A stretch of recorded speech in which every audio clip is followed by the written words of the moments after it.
महाभारत युद्ध पौराणिक युग में लड़ा गया सबसे बड़ा युद्ध था, जिसमें लाखों की संख्या में योद्धा वीरगति को प्राप्त हुए थे। इस युद्ध की विभीषिका ने संपूर्ण भारतवर्ष को लगभग योद्धा विहीन कर दिया। कुरुक्षेत्र में भाग लेने वाले सभी योद्धा पुरुष थे, लेकिन दर्शकों, क्या आप जानते हैं कि युद्ध के बाद वीरगति को हुए सैनिकों की पत्नियों का क्या हुआ? आइए मिलकर जानते हैं क्या हुआ था महाभारत युद्ध के विधवाओं का।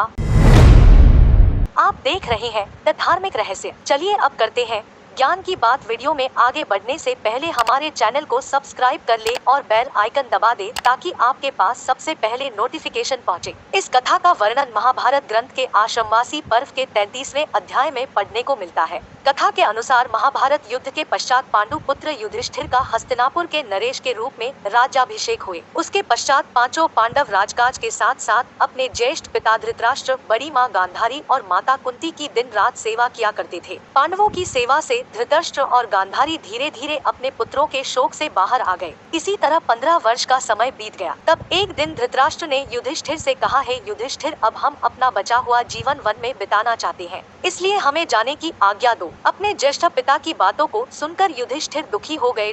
परंतु विदुर के समझने पर उन्होंने धृतराष्ट्र सहित गांधारी, माता कुंती और विदुर को वन जाने की आज्ञा दे दी। उसके अगले दिन धृतराष्ट्र, गांधारी, कुंती, विदुर और संजय सन्यासी का रूप धारण कर वन को प्रस्थान कर गए। उसके पश्चात पांचों पांडव अब हर समय अपने प्रजा की सेवा में लगे रहते। पांडवों की सेवा से हस्तिनापुर की प्रजा तो खुशहाल थी, लेकिन अपने युद्ध में विधवा हुई स्त्रियों के शोक में अक्सर रोया करती थी, पर इसका आभास अपने राजा को न होने देती। कुछ समय पश्चात एक दिन पांडवों में सबसे छोटे सहदेव को माता कुंती से मिलने की इच्छा हुई। सहदेव ने अपनी इच्छा शेष चारों पांडवों से जाकर कहा। सहदेव की बातें सुनकर शेष तीनों पांडव भीम, अर्जुन, नकुल और उनकी पत्नियों के मन में भी माता कुंती से मिलने की इच्छा जागृत हो उठी। यह देख हस्तिनापुर नरेश युधिष्ठिर ने वन जाने के लिए आवश्यक तैयारियां करने का आदेश दे दिया। अगले दिन पांचों पांडव द्रौपदी के साथ वन की ओर चल पड़े। यह देख हस्तिनापुर के निवासी भी उनके साथ देख पड़े। उन लोगों में वो विधवा स्त्रियां भी थी जिनके पति महाभारत के युद्ध में वीरगति को प्राप्त हुए थे।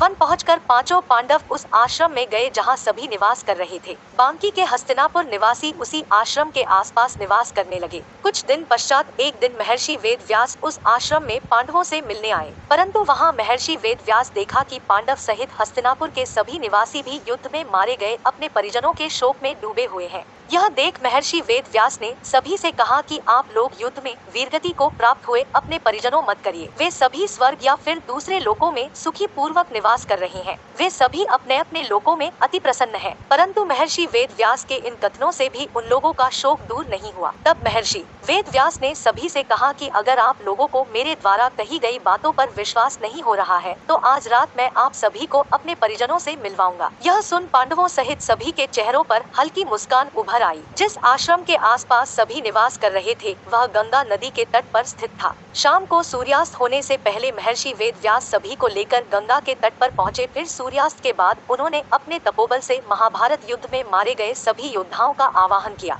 महर्षि के आवाहन से सभी योद्धा एक एक कर गंगा जल से बाहर निकलने लगे। अपने मृत परिजनों को अपने सामने खड़ा देख पांडव सहित हस्तिनापुर के सभी निवासी खुश हो गए। फिर सभी ने अपने परिजनों से बात की। तब जाकर उन्हें विश्वास हो गया कि उनके बंधु बांधव मृत्युलोक के सभी कष्टों से मुक्ति पाकर अपने अपने लोकों में प्रसन्नता पूर्वक निवास कर रहे हैं। तत्पश्चात सभी के मन जो अपने परिजनों के लिए शोक व्याप्त था वह समाप्त हो गया। कुछ समय बाद युद्ध में मारे गए योद्धा एक एक कर गंगा जल में डुबकी लगाकर अदृश्य होने लगे। यह देख महर्षि वेदव्यास ने विधवा स्त्रियों से कहा कि जो स्त्रियां अपने पति के साथ उनके लोक जाना चाहती है, वह गंगा के इस पवित्र जल में अपना जीवन त्याग कर जा सकती है। महर्षि के इतना कहते ही सभी विधवा स्त्रियों ने गंगा के जल डुबकी लगाकर अपने जवान को त्याग दिया और सभी अपने अपने पति के लोक चली गई। तो मित्रों, वीडियो कैसी लगी? वीडियो पसंद आई तो एक लाइक करें और शेयर करें, कमेंट करके हमें बताएं। ऐसी और वीडियो देखने के लिए हमारे चैनल को सब्सक्राइब कर ले। जब तक आप देखते रहिए द धार्मिक रहस्य।